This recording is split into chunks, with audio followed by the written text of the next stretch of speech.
Hello and welcome to the APMA podcast. It's your boy Lozzy with a solo one today. So basically, not all of us were free for the Thursday, so I've decided to do a pre-recorded one late, late at night. Just because I thought to myself, well, I've got a bit of energy flying around. Let's do a solo one. Today we're going to be talking about extreme sports. Some of these probably aren't sports, but we're going to discuss them. And when I say we're going to discuss them, I'm going to be talking about them. Just chatting shit. So sit back, relax. If you know, looking for a intense discussion on some of the craziest sports in the world, this is the right pod for you. There are some really weird ones in this, obviously. For them to be extreme, that is like one of the cornerstones it has to hit. Is it has to be weird.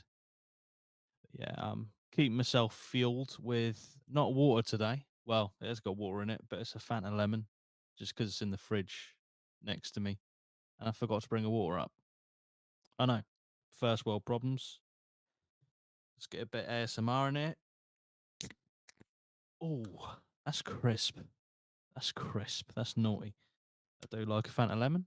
If you are a fan of the channel and been watching us for a while, you already know that. So let's get a bit of.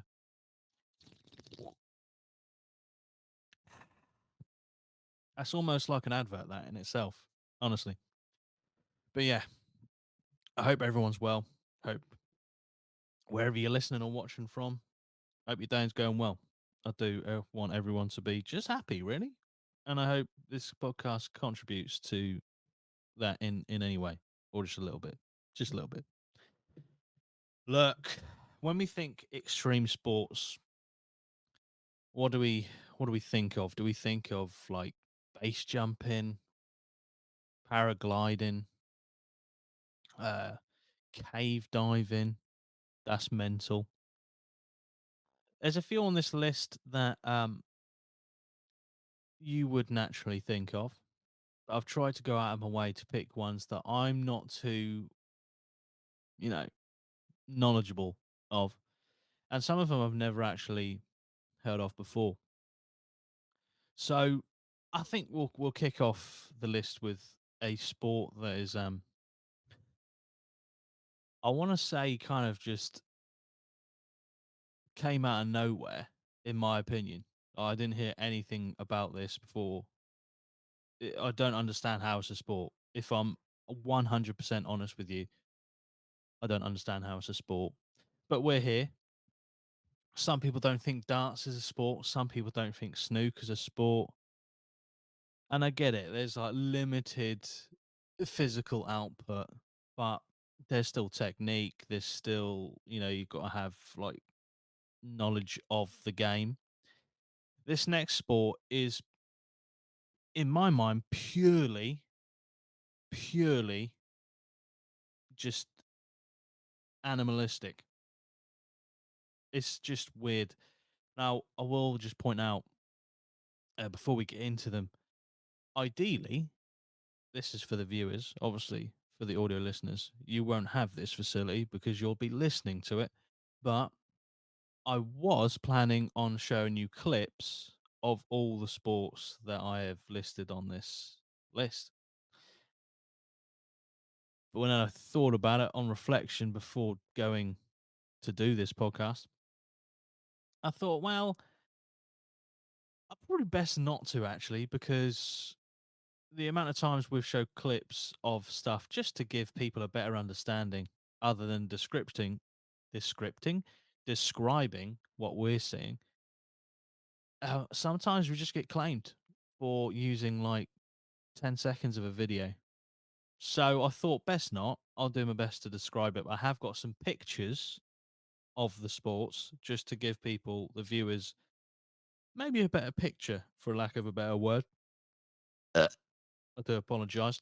um Viewers, that's for you. Audio listeners, unfortunately, you're just gonna have to deal with my probably absolutely shite description of the picture and the sport itself. But part of the fun is you trying to decipher what the fuck I'm talking about. Anyway, there's a lot of people who listen to this podcast, I'm sure, who have fucking no idea what is going on at any point in time during a podcast. So I feel like it keeps you alert, keeps you on your toes, and makes you a better detective, if anything. So look, just just calm down. I'll do my best to describe it. All right, I will do my best. So the first one, I'm just going to pop this on the screen for the viewers again. Look, I do apologise for the audio listeners, but you choose to, you know, consume the content how you choose to consume it. And I ain't one to tell you how to do that. So, but you do have to live with the consequences of your choices. That's all I'm saying. Let me share this screen. Right. The first one I want to talk about is called face slapping, not happy slapping, even though that may have been the precursor to the official event of face slapping or the face slapping championship. I don't know what it's officially called. I'll have it on this kind of list of things in front of me, information about it. I'm sure what the official term is. But yeah, this is face slapping. Now, I don't really feel like I need to describe this one, but just for consistency, I will. It's a burly dude slapping another burly dude. I will point out this brand of face slapping. I don't know if this is like the only version of it, but the only version I've seen is you basically get two dudes who could probably punch through an entire village with like four swings. King Kong of men, right? Just get a couple of them, get them to stand either side of a podium and swat each other in the face. That's to me, that's face slapping. And may I just add, right? You do not defend yourself against these slaps. You take it in turns to slap each other until one of you has a brain hemorrhage and dies on the floor. That's that's it. I don't. I've watched. I must admit, I'm not an avid viewer. I don't personally get how this is a sport that you sit there and go, this is for me. The kind of people who like face slapping, like watching it and invested in it, are the same people who only watch like Formula One to see a crash or a fireball, you know, just like see the entire field of cars in a pileup. That's what it seems like the kind of personality you need to be able to enjoy this. But yeah, you stand either side of the podium, um, and you twat each other until one of them dies. So that's the first extreme sport. Do we call it a sport? It is actually, like, when you think about it, it's like I get boxing, I get MMA, I get like Thai boxing. Those sports, because there's an element of attack and defense and like counter attacking and like the technique, you need to have all those skills to be successful. You need to have all those to be successful and to win, usually. But with face slapping, you just need to be the first guy out of the gate, right? How? This is another question I have. How do they decide who slaps first? Because surely whoever slaps first, there's a good chance that you're going to win. It's a, and I don't know, like how well I can put this across to people who are listening.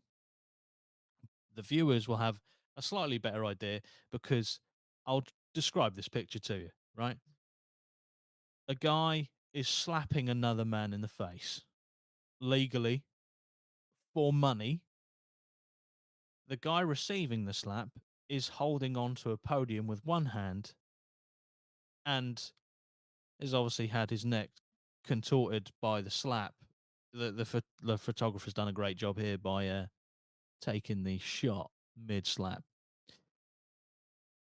But I can't tell you how undefended, if that is a word, how undefended this bloke who's getting slapped. Like his stance is, I accept the slap. I will accept the chance that I'm going to die. Let's go. Is that a sport? Is that exciting? I mean, if you get picked to slap first and you don't knock him out, you're like, ah, shit. Like, you need to get a good, firm palm on them the first time because if you're going first, you know if they're going to have anything about them, they're going to give it back like with everything they got because you've just adjusted their cranium and probably, you know, probably given them Alzheimer's with a slap, in all honesty. So, yeah, is it a sport? Let us know down in the comments.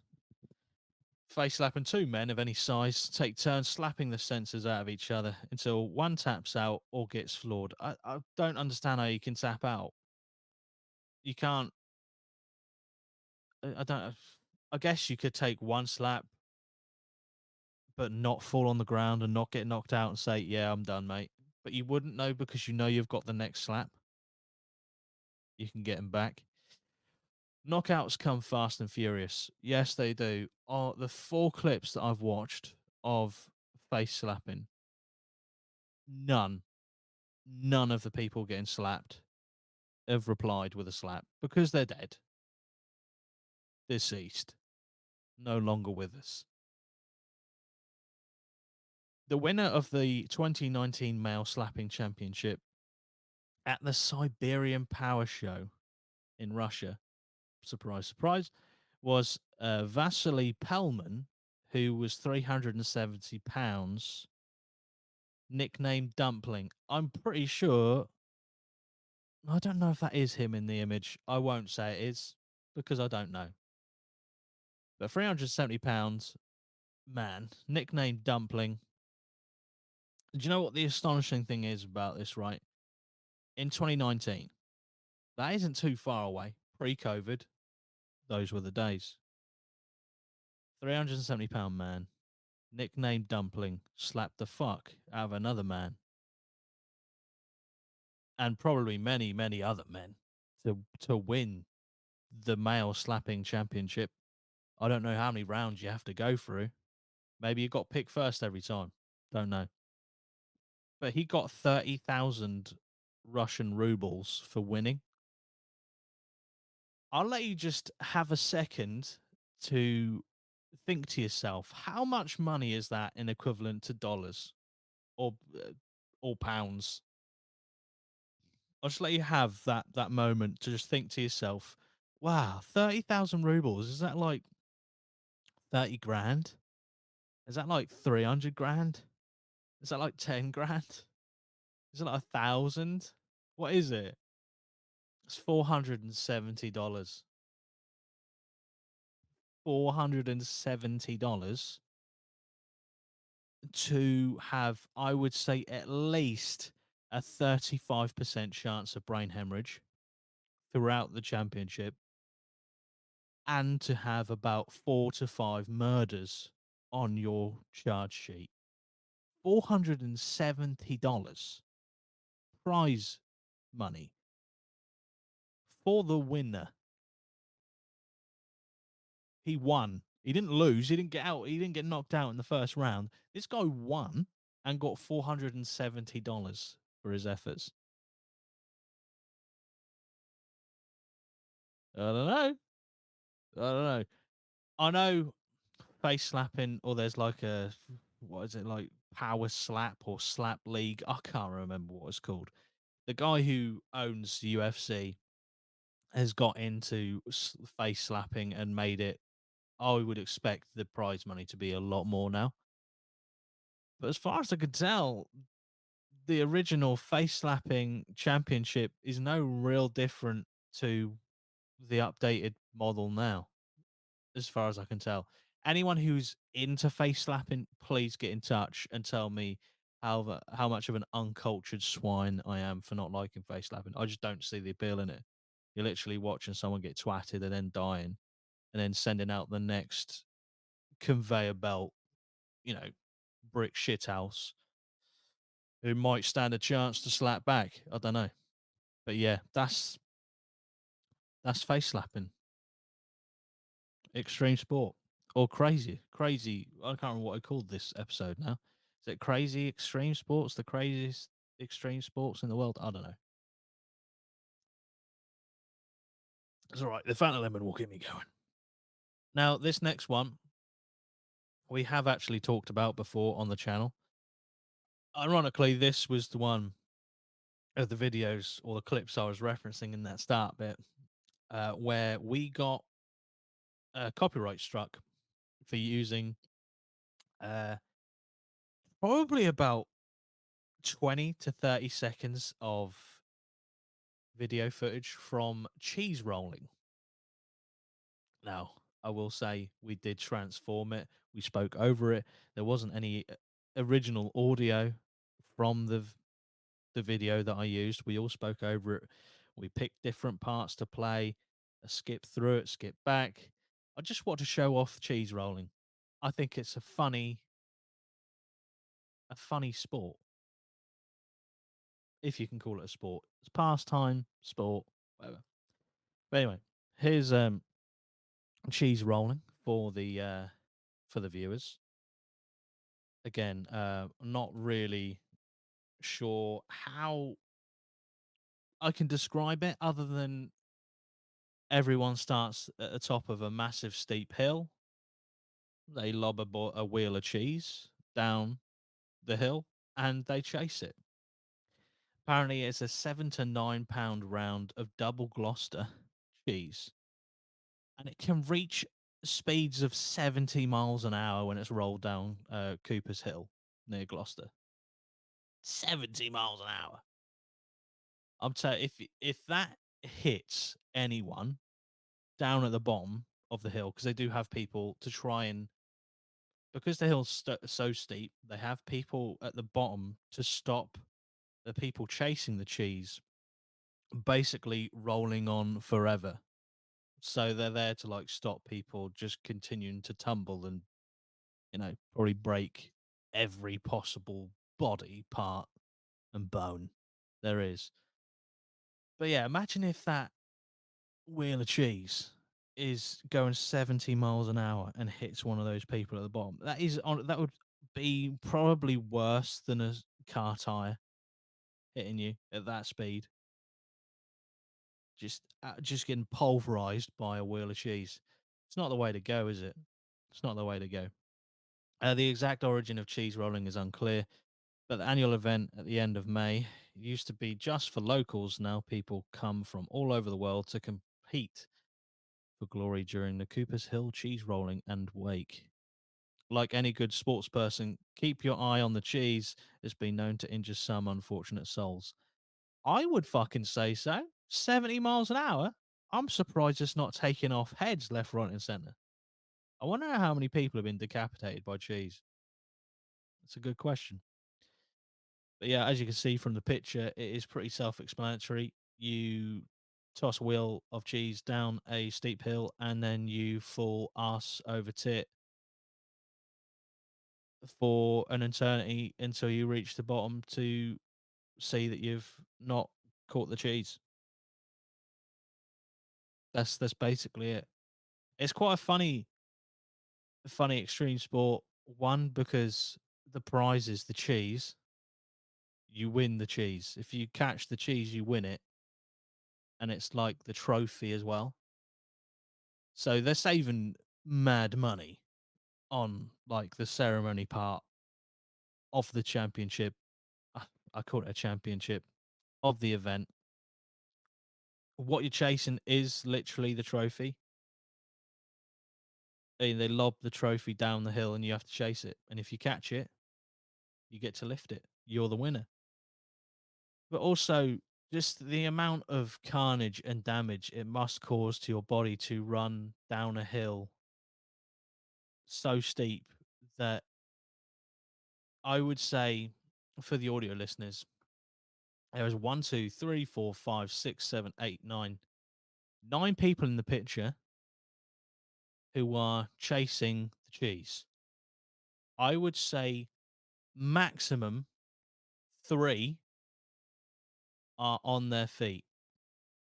The rest are in the process of dying or on their ass rolling down the hill, just seeing like sky, grass, sky, grass, sky, grass, just that rinse repeat until they get to the bottom and unfortunately are in a coma. Maybe that's the point of these extreme sports. The risk, obviously, you dying or having serious injury almost propels the sport to a new level of where people have just utmost respect for it.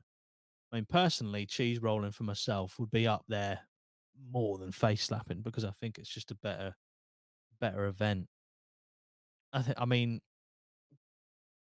is there skill? You could argue there's not really a lot of skill in cheese rolling, but it's definitely more, I would say, engaging to watch. But yeah, cheese rolling. I d it's just such a weird fucking I mean, it obviously was created a long time ago. You can tell because I I fail to believe. I mean, you imagine if like a millennial or Gen Z created this game, it would have been right. We need to do it on semi-flat ground, okay, and we need to let everyone in the wheelchairs go first, and then we all share the cheese at the end. Thank you. Like that's there's no winners. Everyone's a winner because you take part. All that sort of shit. That started to creep into when I was going to school. I'm showing my age here, but I'm 30 now. And that started to creep in at like end of middle school, going into high school. People who are like Gen Zers will be, what did you just say? Middle school? Ugh, brother, ugh. You know what I mean? It's just happened, all right? We had middle schools, we had high schools, and we had like reception and first school. You know what I mean? It was simple. You progress through. None of this like first school into secondary school. None of that. There was a middle school for my age. Anyway, enough of that. But yeah, this couldn't have been made by Gen Z or millennial. I'm a millennial. There's no way we would have made this. So yeah, it was going to be a time before basically any level of care for humans on any level. But right, what can we do to amuse ourselves? Ah, yes, we will get the peasants to run after food that they cannot afford nor have the capability of making themselves. Yes, roll the cheese down the hill and watch them kill themselves trying to fucking get the food. I think there's a good chance that's how it started. But anyway, that's cheese rolling. Like I said, we have gone over it before. But yeah. This next one, you will have to just bear with me for the pronunciation of this. It's called Botaushi or Botash Botaushi. I'm going to call it Botaushi or Botaushi. I've said the same thing about 7 times. Look, I'll put a picture of it on screen just to give you a better idea. This is Botaushi. That's what I'm calling it. I'm sticking to it. I'm going to zoom in so people can actually see what's going on. So this is basically a massive team sport, and it does look quite fun and funny at the same time. So basically, you've got to bring down the pole. There's a person on top of the pole. You have attackers and defenders. The attackers in this picture are red, and the defenders are white.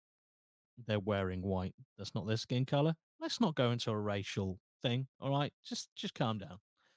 All right, you got to bring the pole down. That's the rough translation of Botaushi, the game invented by the Japanese military as a training exercise. Now, the game, which combines rugby, wrestling, sumo, and NFL football, is played at the National Defense Academy of Japan, where students are shaped into officers. This capture the flag variation may look like unorganized chaos with 300 players squaring off on a field. But there's a method to the madness in the quest to lower a 12-foot, 8-inch wooden pole to a 30-degree angle. So basically, you have the attackers trying to topple the pole with one of the defenders on top of it. And the defenders kind of like barricade themselves by building some sort of tower to defend the pole in front of it and surround it. And within that, you just have a rain of fists, kicks, like suplexes, getting people in headlocks, fucking walls of Jericho's. Everything is on the table. Yeah. Like you just literally twatting other people to move them out of the way and get to the pole. It's it takes coordination. It takes a lot of effort. I can imagine being gassed out after about 20 seconds doing this. But the thing about this sport is the size of the fucking teams.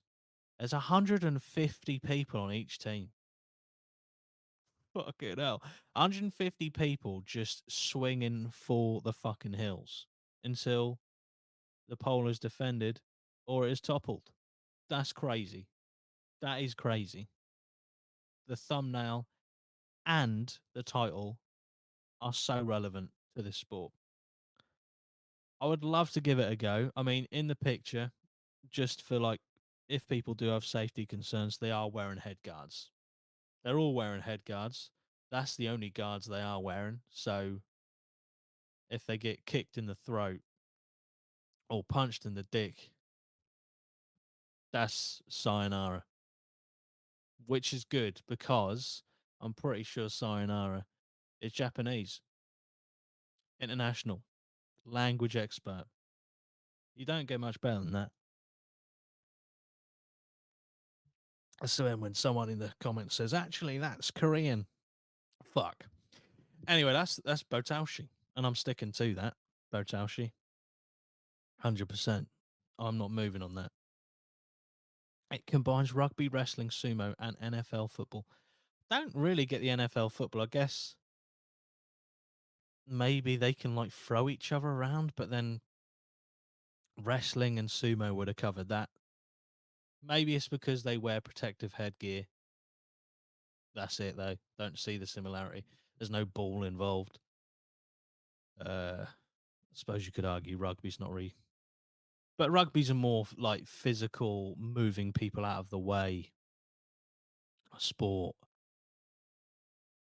I guess no NFL really, isn't it? Because you kind of block a path for the attackers to get to the ball. I don't know what I'm talking about. Just make your own decision up. Fuck it. That's Botaushi, everyone. Looks like a lot of fun actually for about 20 seconds until you completely gash yourself out. All right, this next one. Um, I didn't actually know this existed until reading a couple of articles for this episode. But this one is kind of taking a mundane task and just doing it somewhere that you probably have never seen it done before. So I don't know, like hand washing something whilst being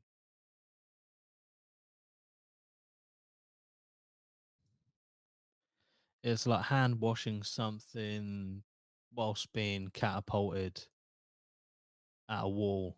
You know what I mean? Like, somewhere you wouldn't naturally do it, and there's no chance of you even completed the task correctly. To be honest, this next one is called extreme ironing. Now, what's strange about this is I don't even really know. I don't even understand how this has come around. This must be like a really, really drunken conversation. It's like, oh, mate, this would be quality as a sport, right? Take something that a lot of us do pretty much every day and just do it somewhere where it'd be incredibly difficult and for no reason at all, film it. It's a good idea. Yeah, so extreme mining has become part performance art and part adventure as people seek crazy places and ways to press their shirts. Yeah, press their shirts. I mean, full disclosure, I don't do ironing. I'm not like one of these, oh, I don't do ironing because I'm a fucking bloke. You know what I mean? I'm a fucking geezer. I just don't do ironing. So I like creases in my clothes. Fuck you. Yeah, you want your clothes just all perfect. Get real. You're not perfect. You're real. Have some creases in your clothes. Let people know you're not a fucking robot. All right? Jesus. The unique fad started when an Englishman, inspired by his eccentric brother who ironed clothes on camping trips, started ironing in bizarre places like an airport and on top of a telephone booth. Okay. And mountaintops. Jesus, he went on a mountaintop. What started as a stunt gained mass appeal with a documentary that showed the first Extreme Ironing World Championship. There is a championship for this sport. Now, extreme ironing has spawned other extreme activities such as extreme playing. I've not seen that.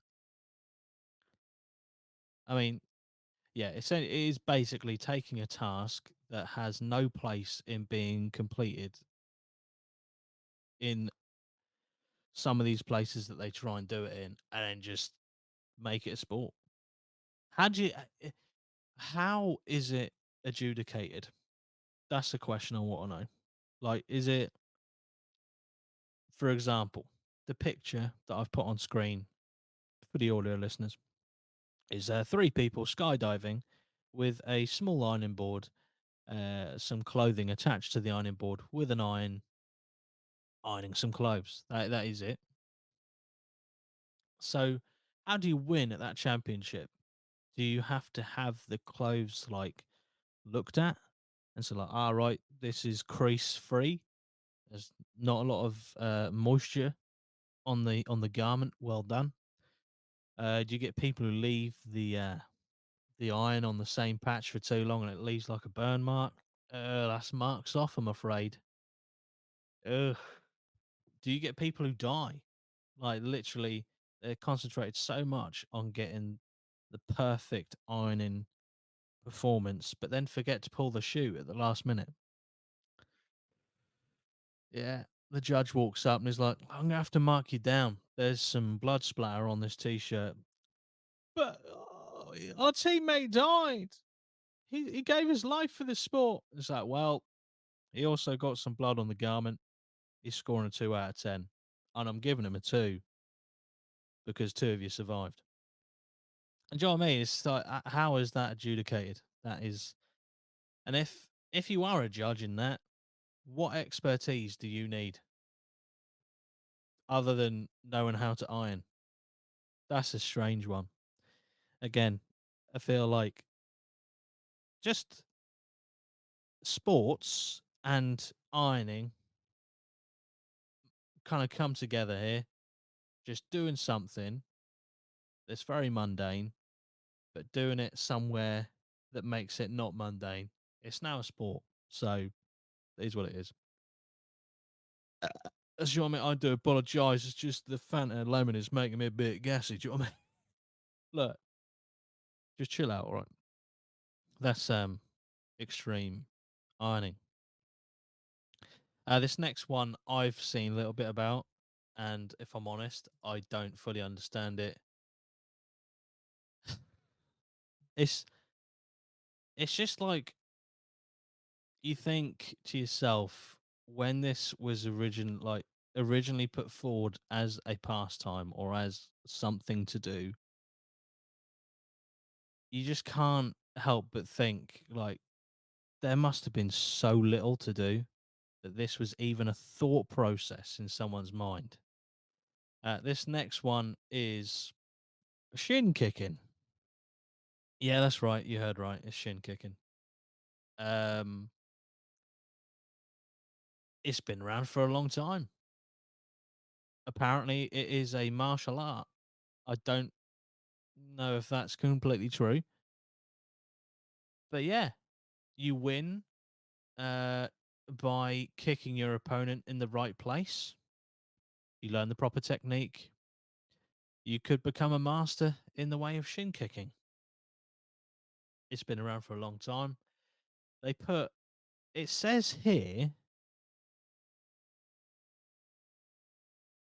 that you put on soft shoes, or in this picture, those shoes are not fucking soft. They're just normal, regular ass shoes. I mean, the guy who's getting kicked in the shin in this picture is wearing fucking what look like Timberlands. If you kick someone in the shin with them, right, and you catch them with like the the sole of the shoe, I am telling you that is a clean break and nothing else. There's no way you're not breaking their legs. With enough training, you might even be good enough to battle in the annual World Shin Kicking Championships at the Cotswold Olympic Games, which draws thousands of spectators. There you go. So if you have a keen well enjoyment, a keen I don't know, just if it tickles your fancy to twat other people in the legs and possibly break their legs, this is the sport for you. Before people ask, do they wear any sort of protection? Yes, they do. They put hay down their shins and around their shins, underneath like a pair of jeans or trousers. That's the protection you get. So don't say there's no health and safety in this sport. There's more arguably there's more health and safety in this sport that was probably created in like 45 BC. There's more on health and safety in this sport than face slapping, which was created probably way after that. But to be fair, there's probably been people just slapping each other for fun for fucking donkey's years. So maybe it originated from the same place. Maybe they took some inspiration. Oh, like fucking Dave and Greg have been kicking the shit out of each other's shins for like fucking 20 minutes outside, right? I'm not saying they all had Cockney accents back then. Just don't worry about the time period. Just forget it. Right. Do you reckon, mate, if we like slapped each other in the face, that'd be all right? Like, you know what I mean? Do you reckon that'd draw the crowds in as much as people kicking the shit out of each other's shins? Do you reckon? Nah, all right, let's give it a go. I reckon that would have originated at the same time, to be fair. I can't say this one appeals to me, shin kicking. I mean, the ref, and I'm assuming the ref, why he's holding a massive stick, I don't know. Maybe if like a couple of them get too into it, he twats them with a stick to keep them under control. Don't know. I Again, if you are a connoisseur of shin kicking, you've been involved with shin kicking, or you understand the sport, let us know. Let us know in the comments what is the true way of shin kicking. Oh, that fat lemon is delicious. Right. I don't know why I sound like such a fucking nonce when saying that, but there we go. That's shin kicking. Next one. Got a few more to cover. This one's actually kind of genius in a very simple way. This is called GHRA. That's what you're getting. I won't say it as many times as I tried to say Botaushi. Gostra. In the tournament known as Gostra to the Maltese, a 16-meter pole is covered by 15 litres of lard and fixed at an angle from the promenade into the sea. Competitors try to grab 3 flags at its end. That's how you win. Now, I have seen video clips of this, and it is quite funny to watch because you think about it. I mean, trying to run up that without having grease or lard applied to the wood that you're trying to run up is still massively difficult.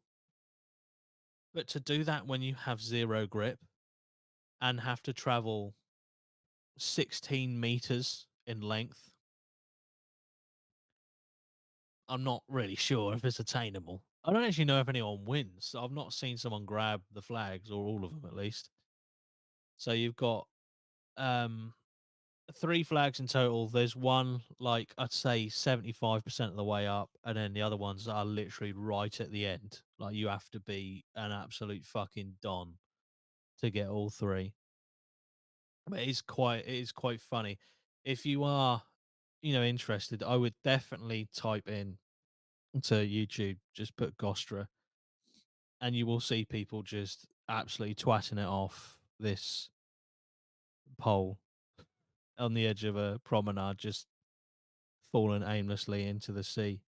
But apparently, it draws quite a crowd. There's a lot of people that try and attempt this, and it's one of those sports that's kind of like a tradition, pastime, and made into a kind of sport event. They're trying their best to make it a sport, but it's really just a tradition, isn't it? It's not like this is on every week. This is like a once a year thing that people turn up for. But yeah, it's funny. It is funny. And just the thought of having to run up a cylinder, a long ass cylinder, barefoot, by the way. You don't use shoes. You're not allowed to wear footwear. You have to do it barefoot. So it's just not grappling, is it? You know? I mean, I don't know what, again, I'm guessing you probably don't get anything for getting the flags because it's like a tradition thing. You just get bragging rights. But yeah, I don't know. What do you guys think of that one? Definitely watch it though. Give it a watch. This next one is really just a taking a sport that already exists and just doing it with a different body part. That's what this next one is. There's no two ways about it. It's now I will just put a disclaimer out here, a little bit of a trigger warning. I'm not going woke. I'm just saying that some people don't like feet. All right. So if you don't like feet, just scrub through the video a little bit, or just don't listen. Oh, don't listen. Don't look anymore for a bit. This one is toe wrestling. Self-explanatory. It does. I'm not like opposed. Like the sight of feet doesn't really garner any need for me to be sick. But I don't know. Watching people interlock their toes and try to wrestle with their feet does make me a bit moist in the mouth, and that ain't a good thing. That's like the sort of feeling you get before you're about to like chunder. It's not a great looking sport. It's not a sport I'd be interested in. But yeah, apparently, um, this sport was created in 1974, the 70s. Hey, and in the UK, it was invented. Apparently, tired of not having any world championships from the United Kingdom, they invented toe wrestling in 1974. I don't know if that means there wasn't any arm wrestling champions from the UK, or whether there wasn't any toe wrestling champions, but then that wouldn't make sense. Why would there be toe wrestling champions if the sport hadn't been made? Whatever. So it was made in 1974. One of the founders became the first champion and repeated champion. Uh, but then someone from Canada took his title and the sport dissolved. So he's like, "So right, I'm gonna create this sport. I'm gonna win it every year because I'm a fucking don." And then someone from Canada comes and takes his crown, and he's like, "Right, that's it. The sport's over. Fucked it. Fucked it." But apparently, it's making a comeback with the annual World Toe Wrestling Championship. One of the players, one of the most famous players in the toe wrestling world, is called the Toeminator. That really says enough about this sport. I mean, it's not doing much for me. The toes interlocking. Ugh. Imagine like the tricks that people try and play as well, like don't wash their feet for about 6 months. And they take their sock off, and you're like, oh, the amount of fucking cheddar on those fucking feet, mate. Ugh. Yeah, not the one for me. Fucking toe wrestling. Jesus Christ. This next one I'm about to talk about is genuinely fucked. Like I don't understand why. I mean, I get why you do it. There's a thrill, obviously, but this is just fucking insane. Right, I'll pop the image on screen for the viewers as usual. I'll do my best for the audio listeners to describe it. So this is volcano boarding slash surfing. Yep, volcano boarding slash surfing. So volcano boarding or volcano surfing is a sport performed on the slopes of a volcano. That is pretty self-explanatory. One of the most popular places for the activity is Cerro Negro near Leon in western Nicaragua. I think is how you pronounce that. Riders hike up the volcano and slide down, sitting or standing on a thin plywood or metal board. I just want to say that sentence again. Riders hike up the volcano and slide down, sitting or standing on a thin plywood or metal board. How thin are we talking here? That doesn't go into specifics. That's I feel like that's quite an important point because let's face it, it's not like you're going down regular sand. You're going down a volcano. Surely you want a bit of a thicker bit of wood or metal. I don't know. I'm not an expert. I'm just, thinking that I'd rather go down on a thicker bit of wood rather than thinner. But anyway, the sport is also practiced um, in Indonesia and very few other locations. I'm guessing it's pretty much any volcanoes, really. Volcano boarding can be an extreme sport. What do you mean can be? It fucking is an extreme sport. Potential dangers include this is great. This potential dangers include falling and getting cut by the rough volcanic ash, breathing poisonous gases, or contracting what is otherwise known as Carver's disease. What is that? Histoplasmosis. Okay, we're searching that. I'm searching that. Right, what is histoplasmosis?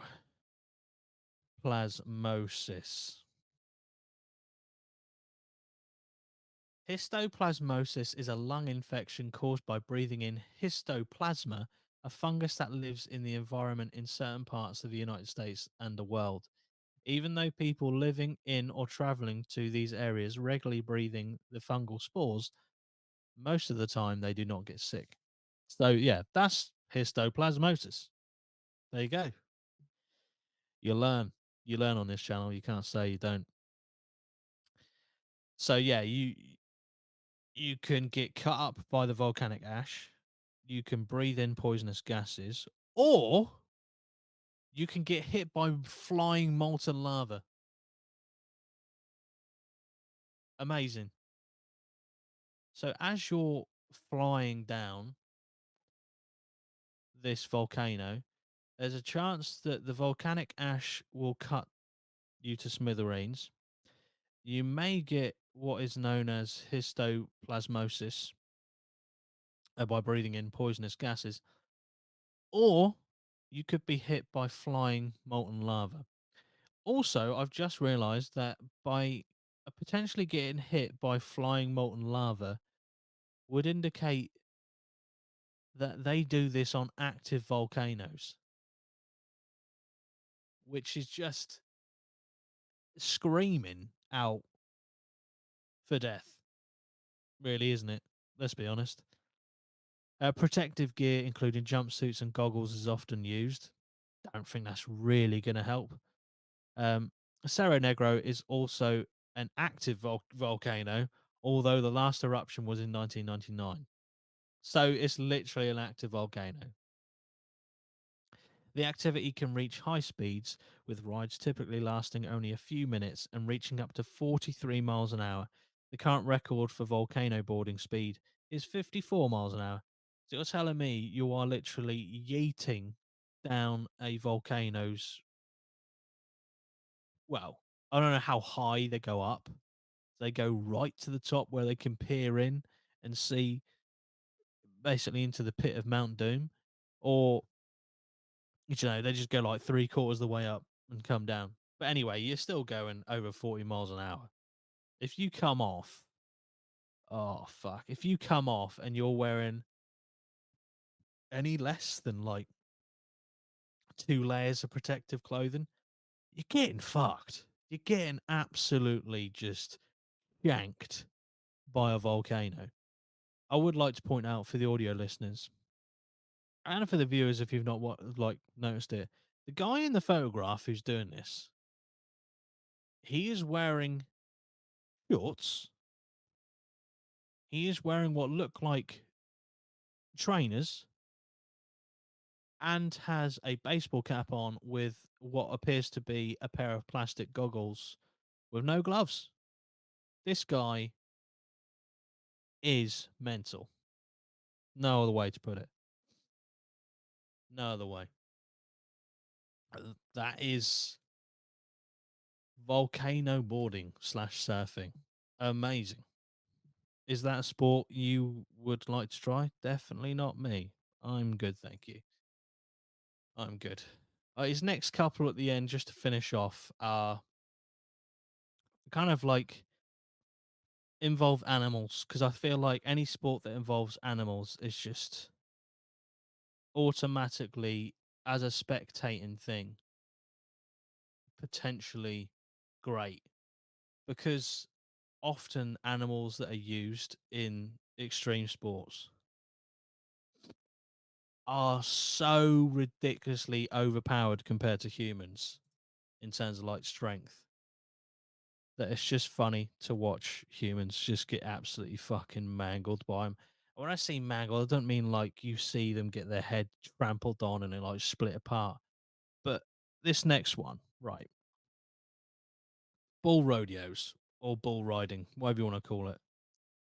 There's just something kind of therapeutic about watching someone believe they can ride a bull and stay on board for any amount of time without being thrown, you know, 25 meters into the air, coming down and breaking at least their collarbone, maybe rupturing their spleen. It takes great belief, great courage, and dare I say it, fucking stupidity to think that you could get out of that unscathed.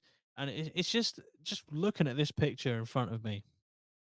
It's a picture of a bull, and one of the there's two people in the image. One of them is, I'm guessing, the guy who has just failed to stay on the bull. He's off to the side, his rodeo hat, or his hat. Is it a cowboy hat? I don't know what you call them. I ain't got the technical knowledge. But anyway, his hat is on the floor. but there is also a guy in midair. So that tells me that either that guy has gone over to help the person who fell off, and then the ball has just literally launched him in the air, which is funny to see. Pretty much any sport that involves a ball, you know, there's going to be a good chance that someone's getting absolutely caned. Even if the what was it like the ball run they do, which is just fucking mental. Like you're literally encouraging a ball to chase you, a ball that probably has fucking no interest in wanting to be there. Like, no, I did not sign up for this, but now all you twats are wearing bits of red round your fucking necks. I'm going for you. But yeah, it seems to be like anything with like a powerful animal in it. I just love seeing humans just getting launched, just thinking that they have any chance of disciplining or being in control of an animal like that. It's just quite funny. Yeah, that's bull riding. Um, and very briefly, this next one it just makes me just why would why would you even think about this in the first place as a good idea? Why? So this one, I don't even know if this is a sport. I don't know what it would be called if it was a sport, but it's like I'll just say it's shark tank diving. It You go down in a metal cage in an area where there are sharks. This looks like I'm guessing a great white shark. Why why dip your toe in with like a small shark? Fuck it. Why don't you just go for one of the most famous examples of a killing machine? Well, just go for it. Fuck it. Yeah, so whoever has come up with this idea of this potential extreme sport of going down into the sea, into the ocean, where there are known to be dangerous sharks, you go in a cage and you just have to survive. You just go down there and observe them, I guess. It's not really a sport. It's more of like a I don't know, like a hobby? Is it a hobby? Does it make sense that it's a hobby? I don't know. It just does it makes no sense. And it's not I don't understand how it's entertaining. Just being down there in a I must say, this cage does not look that like sturdy or well made. No offense to anyone who made it, but it just looks like there's a bit of rust on it. You know, what about if the shark breaks through? You are fucked. There's no way you can tell me you're not fucked in that situation. It's just not a good time. It's just not a good time. And I don't understand why you'd be interested in that at all. Again, if you are an avid Shark Tank diver, let us know. I doubt you are. I don't understand who would be. But yeah, this is diving into the middle of the ocean in what looks like to be a semi fragile cage. You're basically encouraging the shark to window shop. It's just like, right, I could eat that fucking morsel of fish that keeps swimming near me, or I can have this twat in a cage. All I've got to figure out is how to get into the cage. That guy is going to last me, a week at least if I eat him. That fish there, couple of fish that'll last me a day. This guy is going to get chomped. I just don't get it. Don't get it. Don't get it. Don't understand it. I part of me doesn't even understand like the want to see a shark up close. And that goes for pretty much any shark. But why go for a great white? Why? Like it's just so far removed from safety. I know people say, yeah, you remove the safety barrier, and it's like people get the rush, the adrenaline, whatever. So much effort to feel completely fucked and just why? I don't know. But yeah, that is what I am calling shark cage diving. Now, shark cage fighting. Now we've got a bit of an idea on our hands. Dana White hit me up. End this power slap shit. Get the fuck that. We're slapping the shit out of sharks now. That's what we're doing. That's what we're doing. But yeah, many other extreme sports I could have picked, or crazy sports. Just there's a very long list of them. I'm sure we'll probably cover them in another episode. I just like the idea of crazy sports, just because I like to get into the mind of people who a create them, two participate in them, and three, who the fuck would be interested in watching half of these? Some of them I get, some of them I don't. Like the volcano boarding. Why? Just what? So you're telling me I can surf down the side of an active volcano at 43 miles an hour or above? I could possibly breathe in poisonous gases while doing so, or get cut up by the rough volcanic ash, or get hit by flying molten lava. Count me in, mate. Where's the fucking waiver form? I'll sign it. What the fuck? Want to thank Fanta Lemon for not sponsoring the pod, but getting me through it. And I also want to thank everyone watching and listening. I really appreciate you spending your time listening to me just waffle the fuck on about random shit. But yeah, I hope you're having a good time, good day, whatever you're doing and wherever you are. And I'll see you in the next one. Up the APMA. Bye bye for now.